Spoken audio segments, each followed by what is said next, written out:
اچھا ویسے خیرادار میں جب ہم دیکھتے ہیں بہت بڑی شخصیات، جیسے ابھی آپ نے ذکر کیا مولانا الیاس قادری صاحب، اور دیگر بھی ہم جانتے ہیں، آپ بھی جانتے ہیں، میں بھی جانتا ہوں، لیکن مولانا نورانی پہ آپ کی بس کی ہو گئی، ان کو آپ نے کیوں جو ہے نا وہ بالکل ایک بالکل دیکھیں میں مجھے ایسا لگتا ہے کہ شروع سے میں ایک ایسا سخت گیر مذہبی آدمی ہوں جو دنیا داری اور دنیا کے اندر رہ کر مذہب کی بات کرتا ہوں. مجھے ایسا لگتا ہے کہ میں ایسا ہوں. اور نورانی میاں کو بھی میں نے دیکھا، انہیں پاکستان کا آئین بھی پتہ ہے، فرانس کے آئین کا بھی پتہ ہے، عرب امارات میں کون سا قانون چل رہا ہے یہ بھی پتہ ہے، ہالینڈ میں کیا قوانین ہیں وہ بھی پتہ ہیں، امریکہ برطانیہ کس قانون کے تحت چل رہے ہیں، ان کے آئین میں کیا چیزیں ہیں، وہاں کا طریقہ انتخاب کیا ہے، اور قرآن و حدیث کی بھی ہر چیز انہیں معلوم. یعنی دونوں کو ساتھ ساتھ لے کر چل رہے ہیں. اب نورانی میاں کو آپ دیکھیں کہ پیر و جمعرات کا روزہ نہیں چھوڑتے ہو، یعنی یہ تو ٹوٹل مذہبی اور روحانی بات ہوگی نا، اندر سے انسان کی اپنی تسکین کی بات ہے روحانی، کہ میں پیر و جمعرات کا نفلی روزہ رکھتا ہوں. لیکن اس کے باوجود بھی انہوں نے دنیا داری کا کوئی کام روزے کی وجہ سے نہیں چھوڑا. ہر روز مغرب کے بعد نورانی میاں نے قرآن پاک کی دور کرنی ہے، لیکن اس کی وجہ سے نظام مصطفیٰ کا کوئی جلسہ نہیں چھوڑا. ہر جمعرات کو نورانی میاں کے گھر پہ ختم خواجگان ہوتا ہے. آج بھی ہوتا ہے. ہاں ہوتا ہے، اس وقت بھی ہوتا تھا. لیکن بیت رضوان، ہاں پہلے تو صدر میں رہتے تھے نا، وہ کچھی یونیورسٹی براؤن. اب اس ختم خواجگان کی وجہ سے میں نے کبھی بھی نہیں سنا کہ نورانی میاں نے کسی انقلابی کام کے لیے کسی کو کہا ہو کہ آپ کو نہیں پتا اس دن میرے گھر میں ختم ہوتا ہے. نہیں، ختم بھی چلے گا اور باقی کام بھی چلیں گے. ایسا بیلنس جو انہوں نے دکھایا نا، وہ مجھے کسی اور شخصیت میں نظر نہیں آیا. جیسے پروفیسر شاہ فریدی الحق صاحب ان کے ساتھ سفر میں بھی ہر جگہ رہتے تھے، وہ کہتے ہیں میں نے کوئی خلاف سنت کام کرتے نورانی میاں کو نہیں دیکھا. تب ایک شخص کوئی خلاف سنت کام بھی نہ کرے، پیر و جمعرات کا روزہ بھی نہ چھوڑے، مغرب کے بعد قرآن پاک کی دور بھی نہ چھوڑے، تراویح میں قرآن پاک بھی سنائے، آپ کو حدیث اور قرآن سے متعلق کوئی بات پوچھنی ہو تو اس کا بھی اسے علم ہو، عالمی حالات میں سے کسی چیز کے بارے میں معلوم کرنا ہو، اس کی تاریخ کیا ہے وہ بھی بتا دے.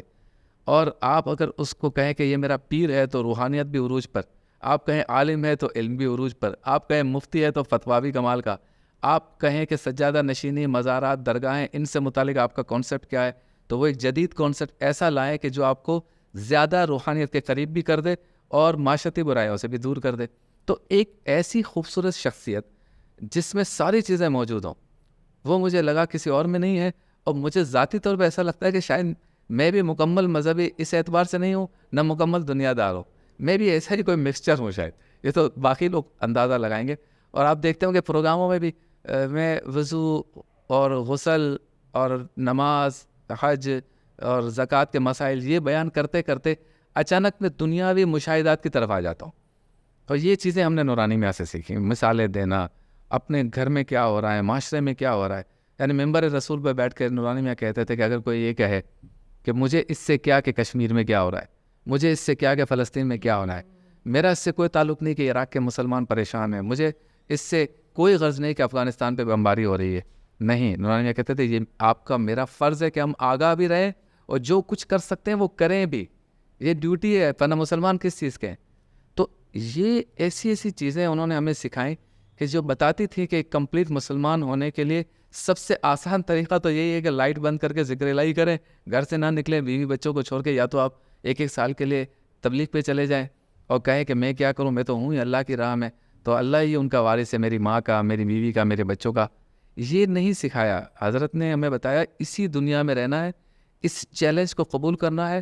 اب جس سیٹ پر یا جس مقام پہ علامہ نورانی تھے، اس کے دائیں ہاتھ پہ کرپشن، بائیں ہاتھ پہ برائیاں اور نوٹیں، پیسے، لوٹ مار، چوری، رشوتیں، خریدنا، بکنا، بیچنا، سب کچھ تھا. نورانی میاں نے اس کے درمیان سے اپنا راستہ نکالا. اور آج بھی دنیا کے کسی کونے میں جب یہ نعرہ لگتا ہے حق و صداقت کے نشانے، تو جو نہ بھی مانتا اس کے منہ سے نکلتا ہے شاہ بند نورانی. تو ایسے نہیں نکلتا وہ کہ انہوں نے نہ بکنے اور نہ جھکنے کی ایک روایت قائم کی، اسی دنیا میں رہتے ہوئے راستے نکالے انہوں نے، تب وہ علامہ نورانی بنے. 2002 میں حضرت کا انتقال ہوا. جی، الیکشن کے بعد بہت جلدی چلے گئے، کیا سمجھتے ہیں؟ ایسا تھا کہ میں کیا ایج تھی ان کی؟ 77 مہینے آگے پیچھے ہو سکتے، 78 بھی کہہ سکتے. آپ کیا سمجھتے ہیں، مطلب جلدی چلے گئے، بھرپور زندگی گزار زندگی تو بھرپور گزاری، ٹائم؟ ہاں کافی عمر تو ٹھیک ہے کہ ہم تو عقیدت کی وجہ سے یہ کہیں گے کہ بہت جلدی سے. ہاں بالکل. اچھا میرا یہ جو فیز تھا نا جب میں یو کے میں تھا تو وہاں سے میں چونکہ بغیر فون کرے تو بات بنتی نہیں تھی تو ان سے بات ہوتی رہتی تھی. تو میں نے کہا حضرت وہ الیکشن ہو رہے ہیں تو آپ حکم کریں تو میں آ جاؤں. تو کہا میں بتا دوں گا. پھر انہوں نے مجھے کال کی کہ آپ کب آ سکتے ہیں. میں نے کہا حضرت میں ان تاریخوں میں آنے کا پلان ہے, آپ کے کال کا انتظار تھا, بھلا آپ آ جائیں. میں آ گیا پاکستان. آتے ہی انہوں نے کہا کہ کھارادر سے آپ فارم بھر دیں. تو مجھے تو جانا تھا 5-6 دن بعد. تو میری فیملی نے بھی کہا کہ یہ کیسے ہوگا, ہم نے وہاں پہ سارا سیٹ اپ کر لیا ہے, آپ دوبارہ پولیٹکس میں ان ہوں گے. اور میں تھا بھی تھوڑا سا رف زبان, میری نورانی میاں کی طرح وہ کچھ زیادہ ہی جو ہے نا وہ سچ بات کرنے میں ڈرتے نہیں تھے, ویسے بہت ڈرپوک ہوں, لیکن دین اور شاید انقلاب اور اسلام اور ملک اور ان معاملات پہ تھوڑے بہادر ہیں ہم. اور بہادری بھی ہماری نہیں ہے, ہمارے بزرگوں کا پیچھے ہاتھ ہے یا ہاتھ تھا, تو اس کی وجہ سے. تو فیملی کہہ رہی تھی کہ دوبارہ آپ الیکشن لڑیں گے, سب کچھ کریں گے, تو پھر ہم وہاں پہ اتنا سیٹ اپ کر کے آئے. میں نے کہا بھائی دیکھیں یہ تو نورانی میاں کا فیصلہ ہے, کہ اس میں سوال جواب نہیں ہے, آپ کو بات کرنی ہے آپ خود جا کے کریں. اب میری فیملی کی خواتین حضرت کے پاس گئیں, ان کے ساتھ 2 گھنٹے بیٹھی, لیکن کوئی بات نہ کر سکی. مسکرا کے گئے, مسکرا کے جب باہر آئیں میں بھی مسکرا رہا تھا. میں نے کہا اچھا کیا ہوا؟ بولا بات ہی نہیں کر سکے. میں نے کہا یہی معاملہ ہے, یہ لکھا ہوا ہے اور الیکشن لڑنا ہے. جب الیکشن کی کمپین کا آغاز ہوا تو نورانی میاں نے وظائف بھی دیے, محبت بھی فرمائی, اور بتایا بھی کہ آپ کی لائن کیا ہوگی اسپیچز کی اور کیمپین کیسے چلانی ہے. باقی تو مجھے کمپین چلانے کا سلیقہ تو الحمدللہ آتا تھا پہلے, خود نورانی میاں کی الیکشن کمپین کا بھی میں چیئرمین رہا ہوں. تو نشیب و فراز سیاست کے نیچے اوپر سب دیکھے ہوئے تھے, ہر میٹنگ اٹینڈ کرنا, لوگوں کو بکتے ہوئے بھی دیکھا, اتنا ایکسپیرینس ہو گیا تھا. جب کمپین کے 10-12-15 دن کے بعد نورانی میاں پنجاب وغیرہ گئے تھے کمپین چلانے, واپس آئے تو کہا کہ بھئی وہ کھارادر والا حلقہ ہے شبیر بھائی کا اور مجید بھائی کا, اس میں دن رکھیں, کون سا رکھنا ہے, میں آؤں. جب وہ دن ڈیسائیڈ ہو گیا, نورانی میاں جب آئے تو علاقے میں انٹر ہوتے ہی کہا کہ لگتا ہے یہاں سے شبیر بھائی کا حلقہ شروع ہو گیا. وجہ یہ تھی کہ وہ رنگینی جو الیکشن کی رونق ہوتی ہے, بینرز کی باہر, پوسٹرز کی, اور نشان کتاب تھا تو کتاب کے سمبلز, اور اس طرح سے پھر لوگوں کا پیچھے گاڑی کے بھاگنا اور آگے آگے جلوس اور سسٹم. تو حضرت صاحب نے محبت فرمائی, بہت اعتماد کرتے تھے, ہم نے بھی کوشش کی کہ ان کے اعتماد پہ پورا اترے. اور نورانی میاں کے بارے میں میں آپ کو یہ بتاؤں کہ یہ سب کے لیڈر تھے, یعنی زبان کا اور مسلک کا معاملہ ختم ہو گیا. جی. اور نورانی میاں نے جو متحدہ مجلس عمل بنانے کے بعد اس کی قیادت سنبھالی, میں خود گواہ ہوں کہ ان جگہوں پہ جہاں ہمیں لگتا تھا کہ یہ مسلکی اختلاف والے لوگ ہیں, یہ ہمیں پسند نہیں کرتے, جب مولانا نورانی وہاں خطاب کرتے تھے تو ان کے طلباء, علماء, شیخ الحدیث اور استاد العلماء یوں نورانی میاں کو تکتے رہتے اور کہتے تھے کہ ایسی تو تقریر ہی ہم نے کبھی نہیں سنی. حقیقت سے. اور پھر اپنے استادوں کو دیکھتے تھے کہ آپ نے تو کبھی ہمیں یہ سمجھایا ہی نہیں کہ دین یہ ہے. یعنی آپ یہ دیکھیں کہ ان جگہوں پہ نورانی میاں نے اختیارات مصطفیٰ پر تقریریں کی, وہاں پہ ندائے یا رسول اللہ پہ تقریر, شفاعت رسول پہ تقریریں کی, اور مطلب مقام مصطفیٰ پہ تقریریں کی ان جگہوں پر, اور ان کو سکھایا کہ دراصل اصل دین یہ ہے جو انہوں نے یعنی میں نے دیکھا کہ ان جلسوں میں نعرہ رسالت لگا جہاں پر جن جلسوں میں اسٹیج پہ وہ لوگ موجود تھے جو پوری زندگی اس پر کتابیں لکھتے رہے کہ نعرہ رسالت نہیں لگانا چاہیے, وہ خود اسٹیج پہ موجود تھے اور ان کے ہی جلسوں میں یہ نعرے لگتے تھے. تو میں نے یہ بھی نورانی میاں کو دیکھا اور ان سے سیکھا کہ وہ پکے سچے اپنے بزرگوں کے مسلک پر, مسلک اعلیٰ حضرت پر, امام احمد رضا خان فاضل بریلوی کی تعلیمات کے بہت ہی سخت ماننے والے, چاہنے والے تھے. اپنے والد علامہ شاہ عبد العلیم صدیقی میٹھی کے نقش قدم پہ چلنے والے تھے. تبلیغ کے معاملے میں, مشقت کرنے کے معاملے میں بہت سخت تھے اور ساری چیزیں تھیں, لیکن خود کو نورانی میاں نے ایسا رکھا تھا کہ یہ ہر مسلک کو قابل قبول تھا. اور میں آج بھی نوجوانوں کو کہتا ہوں اور خود بھی کوشش کرتا ہوں کہ ہم ایسا کیوں نہیں کر سکتے کہ ہم ایک خاص مذہب کے ہوں, ایک خاص مسلک کے ہوں, لیکن ہم ہوں قابل, ہماری بات ہر کوئی سننا چاہتا ہوں, ہمارے ساتھ بیٹھنے میں کسی کو گھبراہٹ نہ ہو, ایکسیپٹنس, وہ نورانی میاں میں تھی. مثال کے طور پہ ایک دعوت تھی اسلام آباد میں, اربوں روپے خرچہ ہوا ہوگا اور سارے ارب پتی تھے, کوئی ملک ایسا نہیں تھا جس کا سفارتکار موجود نہ ہو, سارے تھے. جب کوئی منسٹر, کوئی بڑا آدمی, کوئی سفارتکار آتا تو سارے جو ہے نا, سارے جہاں پر وی آئی پیز بیٹھے ہوتے وہاں اسے لے جایا جاتا, ہاتھ ملاتے سب، یہ طریقہ چل رہا ہے اور سب 4 لینڈ کروزروں میں آئے. اور نورانی میاں کی عادت تھی جو گاڑی اویلیبل ہے چلو. حافظ احمد صاحب گاڑی چلا رہے ہیں، خود آگے بیٹھ گئے، بس میں گاڑی چلا رہا ہوں آگے بیٹھ گئے. کلٹس ہے، سوئفٹ ہے، الٹو ہے، جو ہے. اور مجھے بتایا گیا کہ اس دعوت میں بھی نورانی میاں چھوٹی گاڑی میں الٹو وغیرہ میں چلے گئے.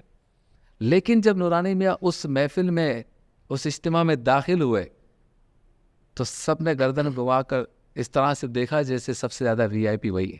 یہ شان ہوتی ہے مرد قلندر کی کہ رب تعالیٰ درویشوں کا، اپنے نیک بندوں کا، عاشق رسول کا اس طرح سے استقبال کرواتا ہے، سب کے دلوں میں محبت ڈالتا ہے کہ وہ سب جگہ ممتاز نظر آتا ہے. کپڑے، ڈریسز، آپ کی باقی خوشبوئیں، باقی گاڑیاں، یہ ساری اپنی جگہ پر رہ جاتی ہیں.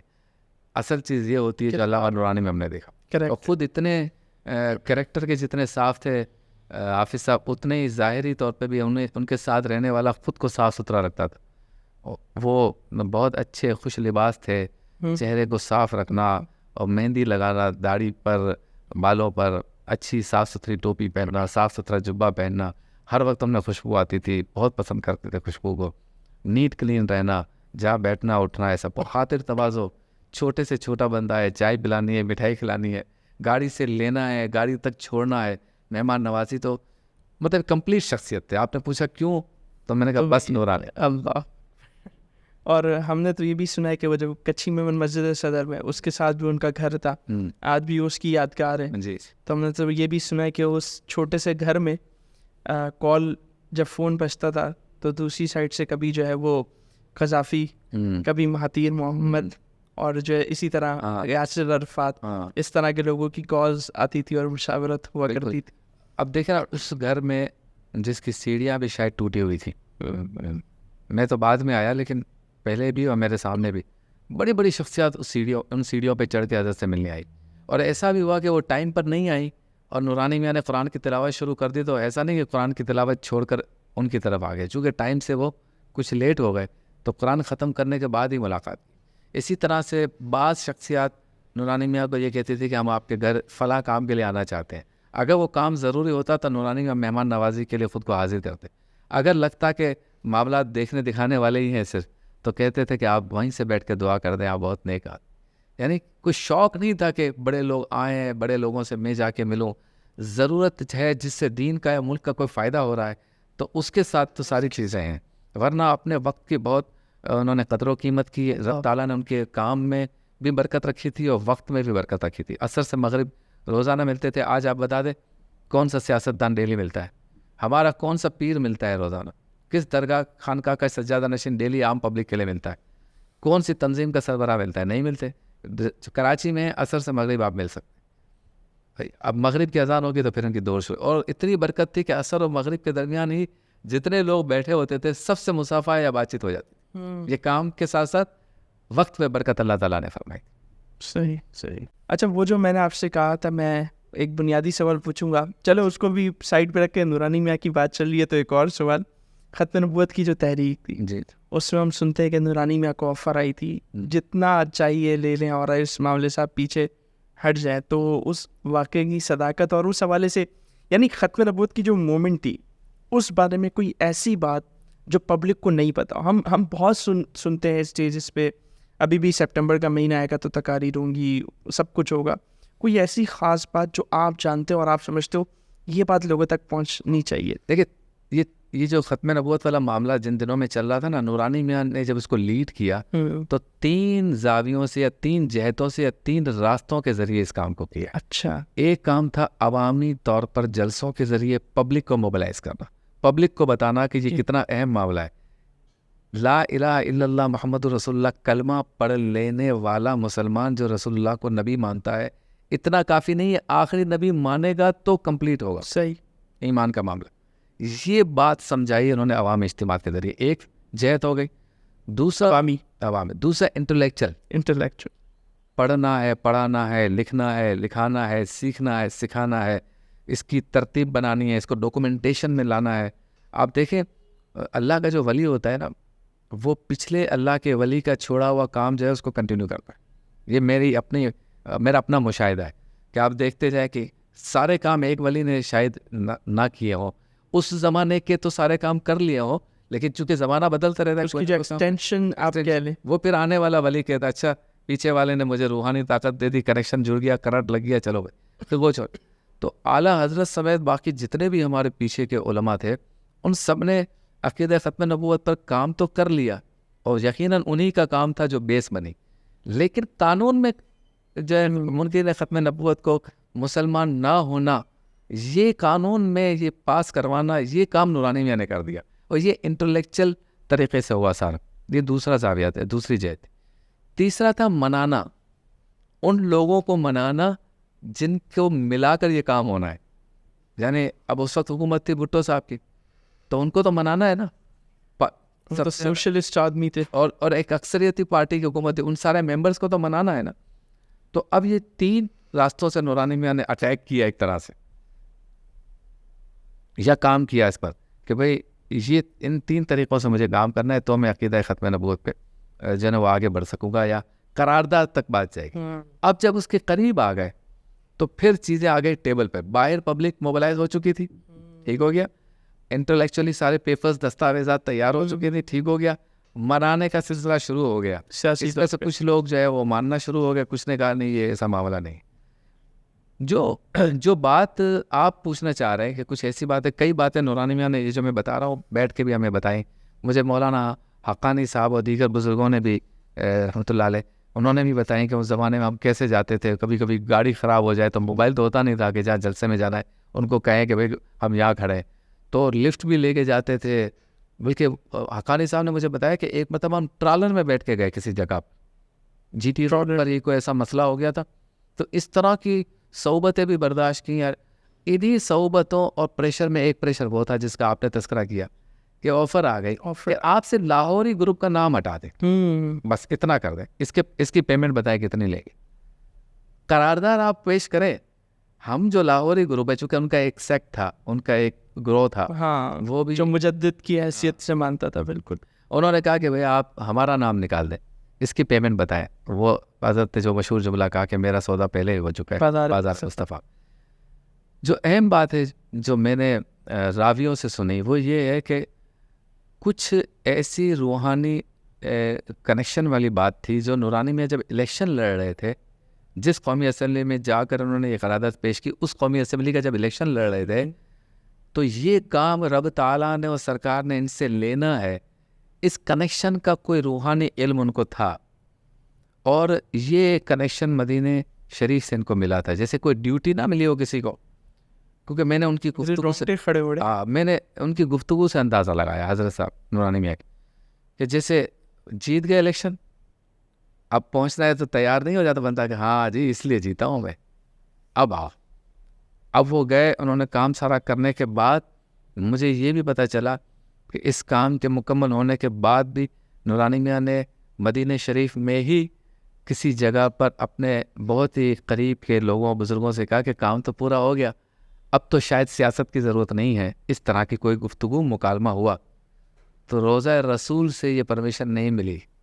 یعنی آپ کا کام مکمل نہیں ہوا, یہ تو ایک کام تھا جو تم نے میرے لیے کیا, یہ پرمیشن نہیں. ابھی تو عصبیت بھی آئے گی, اس کا مقابلہ ہے, سرمایہ دارانہ نظام کے خلاف لڑنا ہے, پاکستان میں شہادتیں ہونی ہیں, تمہیں نظام مصطفیٰ کی تحریک میں آگے بڑھنا ہے, دین کو اور نظام مصطفیٰ کو پاکستان کی حاکمیت دینی ہے. یہ ساری چیزیں ابھی کام باقی ہیں. یہ روحانی طور پر ایک مکالمے کے ذریعے مجھ تک یہ بات پہنچی کہ اوکے روضہ رسول سے پرمیشن لی جاتی تھی بزرگوں کے ذریعے, اور یہ پرمیشن نہیں ملی کہ یہ کام مکمل ہو گیا. اسی لیے واپس آ کے پھر اس سے زیادہ تیزی سے نورانی میں نے کام کیا. اور میں یہ سمجھتا ہوں دوسرا جو کام تھا بالخصوص کراچی میں, وہ تھا کہ کراچی میں مسلم قومیت کے تشخص کو ختم کیا جا رہا تھا. بتایا جا رہا تھا یہ بلوچ ہے, یہ سندھی ہے, یہ مہاجر ہے, یہ پٹھان ہے. اس فتنے کا مقابلہ جیسے نورانی میاں نے کیا. یہ کس سن کی بات ہے؟ کیونکہ میں یوتھ کے لیے بات کر رہا ہوں, جو ناظرین ان کے لیے 87 85 میں میرے خیال سے اس کی بنیاد پڑی, اس کو آنا شروع ہو گئی تھی. 86 میں نشتر پارک میں جلسہ ہوا مولانا نورانی کا. اس کے بعد 87 88 89 90 یہ وہ دور تھے جس میں تعصب اور لسانیت اپنے عروج پر تھی. نورانی میاں کھل کے کہتے تھے کہ جو مسلمانوں کو تقسیم کر رہے ہیں وہ لارنس آف عربیہ کا کردار ادا کر رہے ہیں. جو مسلمانوں کو تقسیم کر رہے ہیں وہ پاکستان کے دشمن ہے, پاکستانی پاکستان دشمن قوتوں کے ایجنٹ ہیں. ہمارے اداروں کو یا ہماری عوام کو یا ہمارے انٹلیکچوئلس کو بعد میں پتہ چلا کہ یہ پاکستان دشمن قوت ہے. پہلے سب سر پہ بٹھا دیتے. ابھی آپ نے آف دا کیمرہ بتایا کہ نوجوان مساجد میں امام اور مؤذن بھی کسی دوسری کراچی میں ہم نے وہ حالات دیکھے کہ کہا جاتا تھا کراچی میں خاص زبان کے ہی لوگ مسجد میں امام ہوں گے. اسی طرح اداروں میں یونینیں بھی انہیں کی جیتیں گی. اور اس کے علاوہ آپ کے گھر کے باہر کوئی تقریب کرنی ہے تو آپ نے جو ہے وہ ٹینٹ لگانا ہے تو اس تنظیم سے اجازت لینی ہے. یہ سیکٹر یونٹ آفیسز کھلے ہوئے تھے. حضرت نورانی میاں نے ہمیں اتنا بہادر کر دیا تھا کہ لوگ کہتے تھے کہ بھائی یہ تم بے خطر کود پڑا آتش نمرود میں عشق ایسے ہر جگہ پہ کود جاتے ہو آپ لوگ. تو ہم کہتے تھے ہمارا کوئی کمال نہیں ہے, ہماری پیٹھ بڑی مضبوط ہے. صحیح, ان کا کمال ہے, وہ نہ ہو تو ہم کچھ بھی نہیں. اچھا, نظام مصطفیٰ تحریک کو لے کر کچھ اعتراضات بھی ہوتے ہیں اور کہا جاتا ہے کہ جی بعد میں پتہ چلا تھا کہ یہ تو باقاعدہ چلائی گئی تھی, کسی کے اشاروں پہ یہ تحریک چلی تھی. تو اس حوالے سے آپ کا کیا؟ دیکھیں آپ سمجھ گئے ہوں گے شاید. میں نے آپ کو پہلے ہی کہا کہ نورانی میں آپ ایک ڈیبیٹ, گفتگو, دلائل سے سوال جواب اس کے حامی تھے, میں بھی حامی.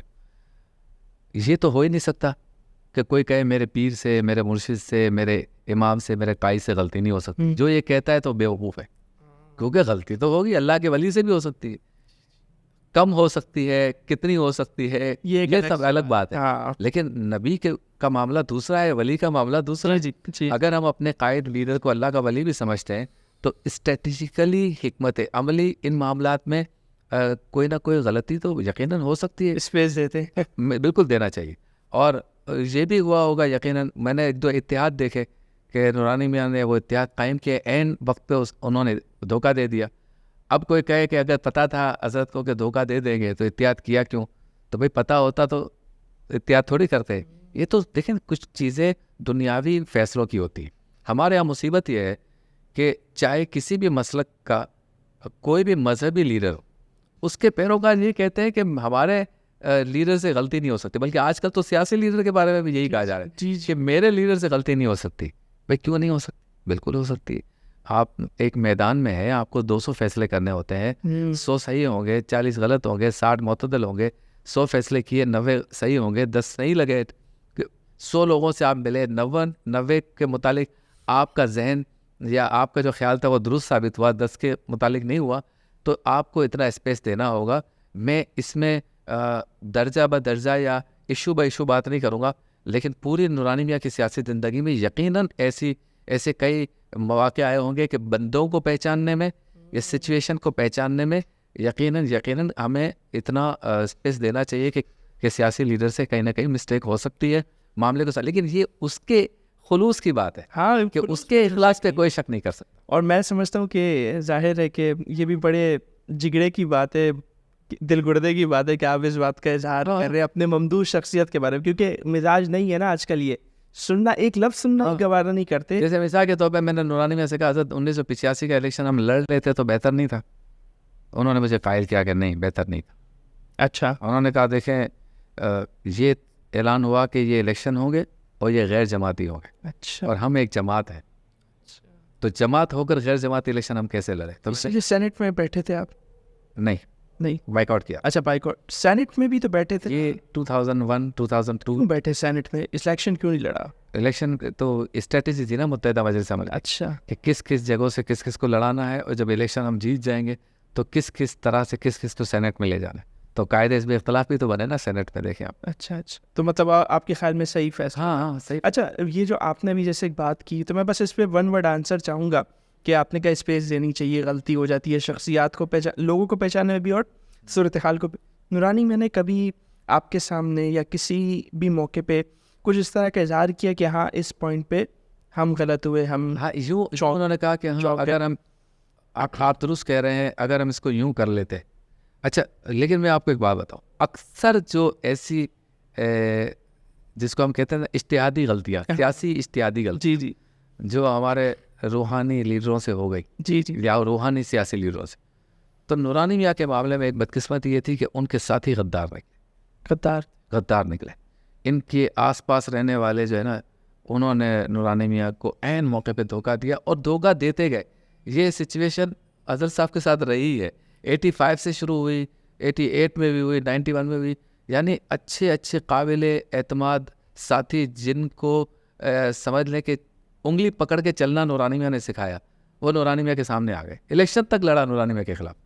تو نورانی میاں کے نے جو ڈیسیجنز لیے اس میں کبھی کوئی جھول آیا بھی ہے تو اس میں سے 90% ان کرداروں کی وجہ سے آیا ہے. اچھا میں آپ کو ایک بات بتا, اور وہاں نورانی میاں نے صبر کیا, صبر جو کہ ایک اللہ کے ولی کی پہچان ہے کہ صبر. ٹھیک ہے, نیچے اوپر ہو گیا کوئی بات, آگے چلیں. اچھا میں آپ کو ایک بات بتاتا ہوں. میں درس نظامی کر رہا تھا, کوئی تیسرا چوتھا میرا سال تھا. تو ایک دن میں کلاس میں جو ہے نا آفٹر کلاس میں بیٹھ کے کتاب پڑھ رہا تھا. وہ نورانی میاں کے بارے بھی ایک رسالہ تھا پورا, تو وہ رکھا ہوا تھا. تو ایک ہمارے سینئر جامعہ کے گزرے, تو انہوں نے دیکھا, انہوں نے مجھے دیکھ کے کہا, بولا کہ نورانی میاں بہت بڑی شخصیت تھے لیکن ان کے قریبی لوگوں نے ان کا ساتھ نہیں دیا. تو خیر وہ اس وقت میں نورانی میاں کے بارے میں اتنا تو نہیں جانتا تھا اور کبھی ویسے اس جملے پہ غور کرنے کا موقع نہیں ملا. اب آج آپ کی اس بات سے مجھے وہ جملہ یاد آ گیا کہ اصل کہانی کیا. غدار اتنے گروپس بنے, اتنے JUP کے گروپس بنے, نورانی میاں کے نام سے لوگوں نے چلنا سیکھا اور گروپس بنا کے. اچھا یہ اس میں آپ سمجھتے کہ نورانی میاں کی یوں آپ کہہ لیں کہ ان کا ایک جو ہے نا لوز بال, وہ اس طرح کے وہ پاکستان میں کم رہتے تھے, پورا سال ہی تقریباً باہر ہوتے تھے. ہم نے یہ سوال بھی کیا اور اس کا مشاہدہ بھی کیا. ایوریج میرے خیال میں 2.5 مہینے سال کے باہر ہوتے تھے. اچھا 9.5 مہینے یہاں ہوتے, بہت زیادہ 3 مہینے. لیکن سنا تو ہم نے یہ کہ 9 مہینے ٹائم میں برکت تھی, حضرت کے ٹائم میں بہت برکت. دیکھیے پاکستان کا کوئی علاقہ شہر نہیں چھوڑا نورانی میاں نے جہاں نہ گئے ہو, اور 15,000 سے زائد لوگوں کو باہر مسلمان کیا ہے. تو دونوں کو کیسے کیا انہوں نے؟ آپ دیکھیں نا, ٹائم بھی تو ہو نا بندے کے پاس, کئی لاکھ مربع میل کا سفر کیا ہے, ٹائم بھی تو ہو. تو یہ ان کی شخصیت کا ایک خاصہ تھا کہ انہوں نے ہر جگہ بیلنس کیا ہے چیزوں کو. مسجدوں میں نماز بھی پڑھاتے تھے جمعے کی, تراویح سناتے تھے, تقریروں. آج کہاں نمازیں پڑھائیں, آپ پوچھتے جائیں بس بزرگوں سے, کیا وہ کہے گا ہمارے علاقے میں بھی آئے تھے. آپ ذرا اس علاقے میں جائیں, آپ کو لگے کہ گھر والوں کو آپ بول کے جائیں گے میں 5-6 دن کے لیے جا رہا ہوں. بہت سفر کیا انہوں نے اور بہت کام کیا انہوں نے. اور یہ سفر ملک کے اندر بھی ہوتے تھے اور ملک کے باہر بھی ہوتے تھے, ہوائی جہاز سے بھی ہوتے تھے اور گاڑی میں بھی ہوتے تھے. ہم تو گاڑی میں کراچی سے حیدرآباد 3-4 دفعہ جائیں تو پھر اگر کوئی ہمیں بلائے 5ویں بار, ہم کہے بھائی یہ ہم سے نہیں ہوتا, اب 2-3 مہینے سفر کرو. لیکن نورانی میاں کہتے دین کا کام ہے, چلو, ملک کا کام ہے, چلو, فریکوینٹ ٹریولر تھے, نظام مصطفیٰ کام ہے, ماشاء اللہ. اچھا میں آپ سے کہا تھا نا میں ایک سوال پوچھوں گا آپ سے, اب اس کی باری آ گئی ہے. جی. وہ یہ کہ آپ باہر تھے, UK میں تھے, اور ظاہر ہے کہ اب تو خیر حالات بہت ڈفرینٹ ہے, ہر کوئی باہر جانا چاہ رہا ہے. اس وقت تو ایسے حالات نہیں تھے اور باہر بہت زیادہ ضرورت تھی کام کی, اور نورانی میاں کا کام انٹرنیشنل لیول پہ تھا.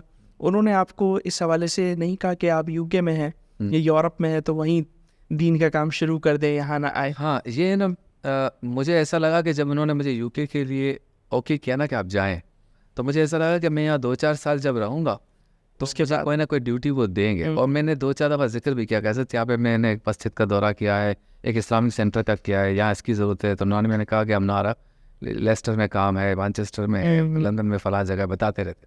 لیکن کبھی انہوں نے کہا نہیں, کیونکہ ان کے ذہن میں شاید یہ تھا کہ اس کو ہم نے واپس ہی بلانا, اچھا, اور یہی کام لینا ہے. اور جب میں نے ان سے پوچھا کہ حضرت اب الیکشن ہو گیا, سب کچھ ہو گیا, میں واپس جاؤں, کہا میں دیکھ کے بس میں رکا رہا پاکستان. اور اسے ایک مرتبہ ایسا ہوا کہ گھر پہ میں بیٹھا ہوا تھا, مغرب کی اذان کا وقت ہوا, حضرت نے فرمایا صفحے درست کر لیجئے اور نماز ہوگی. اور نماز کے لیے جب کھڑے ہو رہے تھے تو میرا ہاتھ پکڑ کے کہا کہ آپ پوچھ رہے تھے مجھ سے کہ میں واپس UK جاؤں یا نہ جاؤں, تو آپ کو اجازت نہیں ہے, آپ وہاں سے بوریا بستر لے کر واپس پاکستان آ جائیں. تو اس لیے وہ آپ والی جو بات ہے نا, وہ میرے ذہن میں بھی تھی لیکن ان کے ذہن میں نہیں, ان کو لگتا تھا کہ وہ یہاں پہ. اچھا یہ بات میرے خیال سے بہت کم لوگ جانتے ہوں گے کہ عامر لیاقت بہت بڑا نام پاکستان کا, اور جس حلقے سے وہ لڑے, مطلب اس ٹائم پہ تو ان کا اورا کریٹ ہو رہا تھا نا, ان کے مقابلے میں آپ تھے. ہاں, وہ اصل میں قومی اسمبلی پہ تھے, ان کے سامنے ہمارے عبد المجید بھائی تھے قومی میں, اور نیچے صوبائی میں عام تھے. لیکن چونکہ وہ خطابت, تقریر, معلومات, گفتگو, اس پہ مقابلہ تھا تو وہ ہمارا اور ان کا ہی رہتا تھا. گو کہ ان سے تعلقات, بات چیت اور مطلب میری بہت اچھی تھی ڈاکٹر عامر لیاقت سے, اور کچھ بیچ میں تھوڑا سا اختلاف بھی ہوا, اور اختلاف بھی اسی وجہ سے کہ آپ یہ باتیں کیوں کرتے ہیں, یہ حرکتیں کیوں کرتے ہیں. پھر وہ کہتا اچھا یار نہیں کرے گا بس چلو. یہ کس اختلاف مطلب اس ٹائم پہ یا بعد میں؟ بعد میں ایک تو ایم کیو کی ویسے تو تھا ہی, لیکن ویسے بھی کچھ آپ کو پتا ہے حرکات و سکنات ان کی بہت ہی لچھے دار تھی. تو وہ میں کہتا تھا کہ یہ کیا بات ہے, اور کچھ اور فیصلے وہ کر جاتے تھے ایک دو. پھر وہ کہتا اچھا چلو ٹھیک ہے اب نہیں ہوگا بیٹھو یار, تم نورانی میاں کے آدمی ہمارے دل جگر جانو, بولنے میں تو ماسٹر تھے.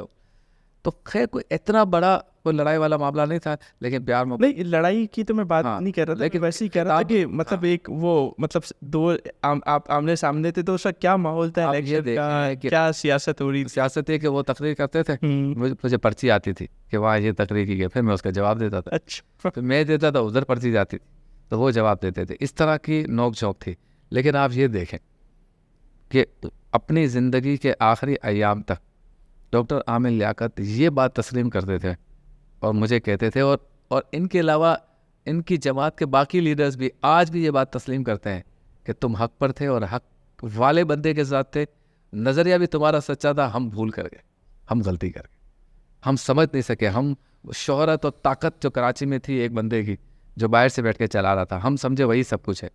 تم نے صحیح ریڈنگ کی کیونکہ تمہارا لیڈر پکا اور سچا تھا. ہم بھی یہی کہتے تھے, وہ ہمیں نظریہ وہاں سے ملا تھا, ہم اس پہ کھڑے تھے. تو وہ بھی مانتا تھا, ڈاکٹر عامر لیاقت بھی مانتے تھے, اور اس کے بعد بھی ان کے لیڈرز مانتے تھے کہ سوچ اور فیصلہ تمہارا بالکل پرفیکٹ تھا. صحیح.